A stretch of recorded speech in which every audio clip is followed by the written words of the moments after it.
મિત્રો, જો તમે તમારી માનો આદર કરશો તો સને સબસ્ક્રાઇબ ખરીદો। આજે મારી પત્ની પોતાના પિયર ગઈ હતી। અચાનક મારી વેવાણ મારા ઘરે આવી। મને મારા વેવાણનો ઈરાદો બરોબર લાગતો નહોતો। હું જાણતો હતો કે આજે કંઈક ને કંઈક અલગ થવાનું છે। મિત્રો, મારું નામ નવીન છે અને હું અમદાવાદમાં રહું છું। મારી ઉંમર 45 વર્ષની છે અને મારી છોકરીની ઉંમર 21 વર્ષની છે। હમણાં 3 મહિના પહેલાં તેના લગ્ન થયા છે।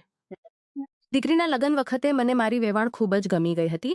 તેની ઉંમર લગભગ 40 વર્ષની આજુબાજુ હશે। તે એકદમ ગોરી અને સુંદર હતી। જો તમને સાચું કહું તો તેને જોઈને મારા દિલમાં એવો વિચાર આવ્યો હતો કે ભગવાનની દયાથી આ મને મળી જાય તો જતા જિંદગીની અંદર મજા આવી જાય। મેં એનું પણ ધ્યાન રાખ્યું હતું।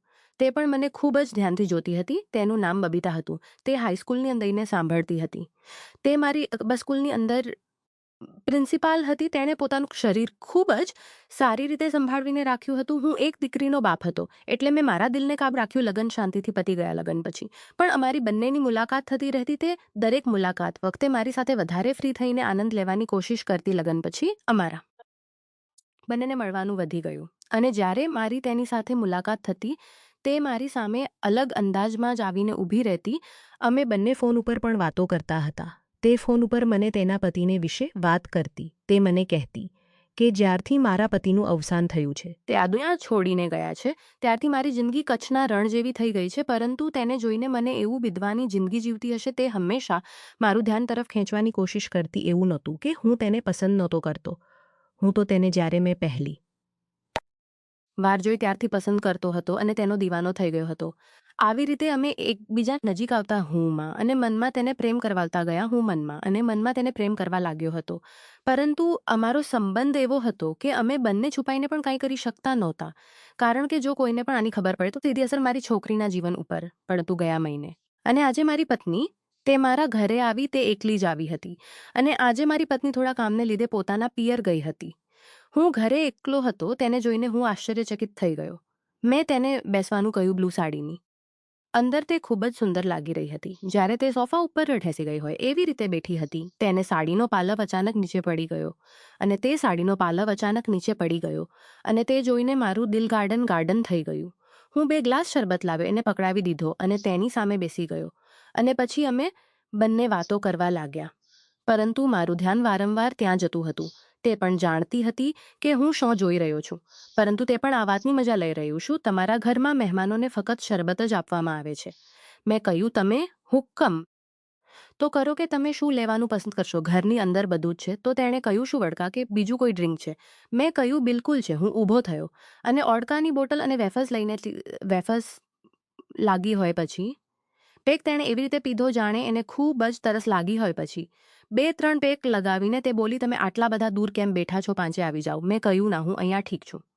પરંતુ હું ઠીક નથી એમ બોલીને મને બાજુમાં બેસવા માટે જગ્યા બનાવી દીધી। તેનો રૂમાલ નીચે પડી ગયો અને રૂમાલ લેવા માટે નીચે નમી ત્યારે તેની આંખો મારા ચહેરા પર પડી।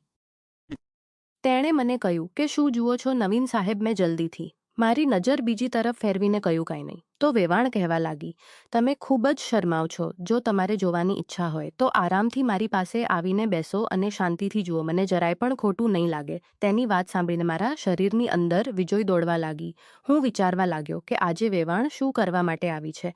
મેં તેની વાત ઉપર ધ્યાન ના આપ્યું એટલા માટે તે પોતાની જગ્યાએથી ઊભી થઈને મારી પાસે આવીને બેસી ગઈ અને મને કહેવા લાગી કે શું તમને તમારી ઓલ્ડ પત્નીથી થાક નથી લાગી?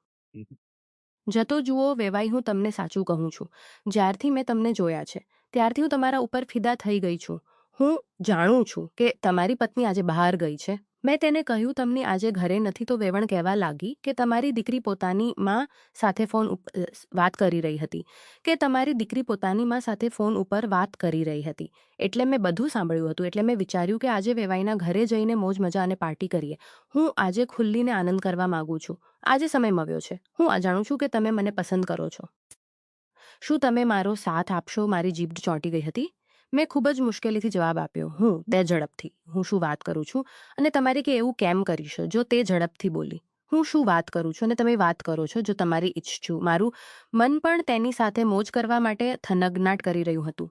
મેં તેને કહ્યું, મને પહેલેથી ખબર હોત તો હું બધી તૈયારી કરી રાખત। મને થોડી શરમ લાગે છે। તે કહેવા લાગી, અરે રે, હું સ્ત્રી થઈને નથી શરમાતી। તો તમે તો મર્દ છો। સાચું કહેજો, હું તમને ખુલ્લી ઓફર આપું તો તમે શું કહેશો? માની જશો કે પછી ના પાડશો જુઓ બબીતાજી તમારા જેવી. સુંદર મહિલાને કોઈ પાગલ માણસ જ ના પાડશે. મને મારી છોકરીની ચિંતા છે. નહીતર અત્યારે મેં તમારી સાથે 2 રાઉન્ડ ખેંચી લીધા હોત તો તેણે કહ્યું હજી પણ મોડ થયું ને તેની વાત સાંભળીને હું ઊભો થયો અને તેને મારી બાહોમાં ભરી લીધી. તેણે કહ્યું તમે જાણો છો વસ્તુ તું પસંદ કરું છું. મારી નાનપણથી જ આદત રહી છે કે હું જે પણ વસ્તુ તું પસંદ કરું છું. મેં તેને કહ્યું મને એ જણાવો કે મારા ઉપર તમારું દિલ ક્યારે આવી ગયું હતું. વેવાણ કહેવા લાગી જ્યારે અમે સંબંધની વાત કરવા માટે તમારા ઘરે આવ્યા હતા અને મેં તમને પહેલીવાર જોયા ત્યારે મેં નક્કી કરી લીધું હતું કે હું તમારી સાથે ટ્રાય જરૂર કરીશ. મને તેની વાત સાંભળીને હસવું આવી ગયું. તેણે કહ્યું શા માટે હસો છો? મેં કહ્યું ખોટું તો નહીં લાગે ને? તો તે કહેવા લાગી બિલકુલ નહીં. તો મેં કહ્યું હું એમ વિચારતો હતો કેટલી રાત્રે તમારા દીકરાએ મારી છોકરીને ખૂબ જ બેદર્દીથી ખેંચી હશે. આજે મને મોકો મળ્યો ફૂ. મારી વાત સાંભળીને તે ખૂબ જ હસવા લાગી અને બોલી આ વાત તમે બરાબર મતલબની કરી છે. જાણો છો તમે મને સાફ સાફ બોલવામાં ખૂબ જ મજા આવે છે. મેં પણ તેને કહ્યું મને પણ તમે ખૂબ પસંદ છો. મારી વાત સાંભળવીને તે ખૂબ જ ખુશ થઈ ગઈ. તે મારો પૂરેપૂરો સાથ હાથ આપી રહી હતી. તેણે હસતા હસતા કહ્યું જાણો છો વેવાય જ્યારે લગ્નની પહેલી રાત હતી ત્યારે તેના રૂમમાંથી તમારી છોકરીનો ધીમો ધીમો અવાજ મને સંભળાતો હતો. મેં કહ્યું તો આજે હું તમારો અવાજ તેના સુધી પહોંચાડી દઈશ આટલું કહીને હું તેને ખૂબ જ પ્રેમ કરવા લાગ્યો. તે પણ પાકી ખેલાડી હતી. મારો દરેક વાર તે હસતા હસતા સહન કરી લેતી હતી પરંતુ વધારે સમય તે મારી સામે ટકી ન શકી. થોડીવાર પછી કહેવા લાગી કે એક પેક ફરીવાર થઈ જાય.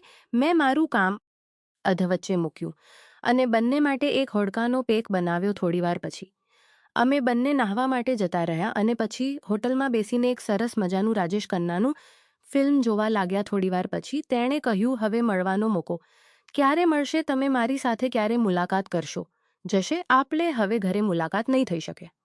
આપણે બંને બાર હોટલમાં ભેગા થઈશું. આવી રીતે અમારી લુકાછુપીની રમત શરૂ થઈ ગઈ અને હા રમત લાંબા સમય સુધી ચાલી. મિત્રો વિડીયો પસંદ આવ્યો હોય તો વિડીયોને લાઇક અને ચેનલને સબસ્ક્રાઇબ કરવાનું ના ભૂલતા. મળશું આવતીકાલે એક નવા વિડીયોમાં. ત્યાં સુધી આવજો. વિડીયો પૂરો જોવા બદલ આપ સૌ મિત્રોનો ખૂબ ખૂબ ધન્યવાદ.